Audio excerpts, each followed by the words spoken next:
Dans notre société, il y a deux types de personnes, celles qui ont un esprit créatif faible et un esprit réactif fort, et les personnes qui ont un esprit créatif fort et un esprit réactif faible. Ces derniers occupent massivement l'espace public et privé. Un esprit créatif fort est un esprit qui est connecté consciemment ou inconsciemment à sa force intérieure et qui a stabilisé son système émotionnel réactif. Il y a dans cette catégorie ceux pour qui la bienveillance, en général, est fondamentale et ceux pour qui la bienveillance ne fait pas partie du tout de leur priorité.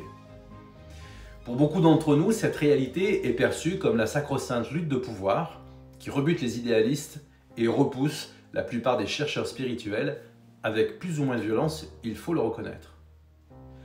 En y regardant de plus près et en ayant travaillé pendant ces 6 dernières années à ma propre transformation intérieure, j'ai découvert qu'en réalité, cette recherche de pouvoir et de contrôle sur les autres existe bel et bien chez tous les êtres humains. Du plus pauvre au plus riche, du plus ignorant au plus instruit, et du plus faible au plus fort. Et cette recherche est légitime. Si vous avez assez de recul sur vous-même, observez-vous dans vos comportements avec vos relations les plus proches, celles que vous chérissez le plus, les personnes qui pour vous sont les plus importantes, vos clients, vos collaborateurs, bref, vous verrez très vite de quoi je veux parler. Bien sûr, sans recourir à une manipulation évidente, nous sommes poussés en permanence à influencer les autres, le monde. Pour quelle raison ? Tout simplement pour obtenir toujours quelque chose, du plus simple désir d'attention au plaisant désir de contrôle. Loin de moi de vous intenter un procès d'intention, ce serait très malvenu de ma part. Et surtout, ce n'est plus dans ma façon d'être. Parce que j'ai accompli un degré de transformation intérieure consistant, constant et stabilisé. C'est de cette transformation intérieure dont il est question dans ce nouveau rendez-vous que je vous propose. Non pas du savoir pour du savoir, mais un véritable travail de transcendance. Rien de plus qu'une véritable seconde naissance, pour une vie plus riche à tout point de vue. Voilà ce que j'affirme. Nous recherchons tous, plus ou moins, du pouvoir, plus de contrôle sur le monde, sur les autres, d'une façon ou d'une autre. Consciemment pour ceux qui l'assument et inconsciemment pour ceux qui ne l'assument pas encore. Parce que nous recherchons notre véritable source de force et d'énergie afin d'assumer notre quotidien d'esprit illimité créateur que nous sommes.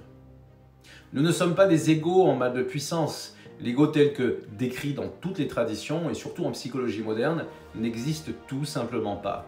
Certes, il existe des comportements et des attitudes qui forment une certaine structure psychologique, mais elle est faible et peu convaincante. L'ego est tellement inexistant que lorsque vous ferez l'expérience de votre véritable puissance, de l'esprit illimité que vous êtes, rien en vous n'offrira de résistance. Vous pourriez être tenté de vous accrocher encore à ce vieux couplet stérile qui rangerait mon propos dans le tiroir de l'apologie de la toute-puissance pathologique sur les autres, que ce soit celle au niveau de l'argent ou tout autre sujet.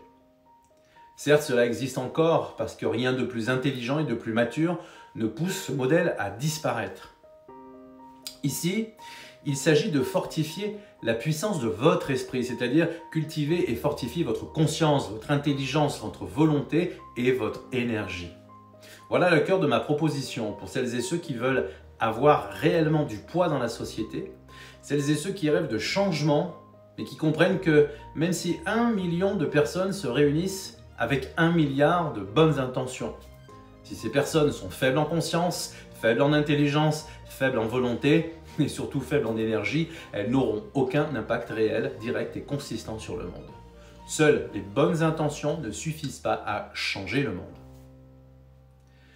Le stage du réveil de la force est fait pour toutes les personnes qui veulent participer à la transformation de notre société en jouant leur propre partition dans tous les domaines de la vie en général.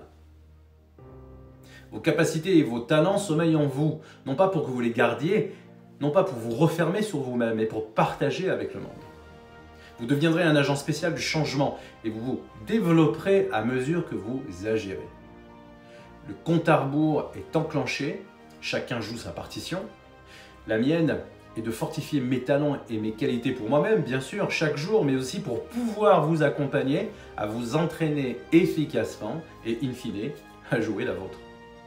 Avant un match, une compétition, un moment clé de la destinée, il y a eu des entraînements réguliers, des erreurs et des ajustements, des efforts, qu'ils soient physiques ou psychiques.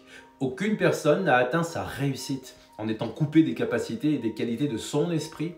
Et aucune véritable réussite ne s'est réalisée sans effort, donc sans force. Voilà pourquoi il me paraît primordial de vous inviter à faire l'expérience du réveil de la force dans votre vie.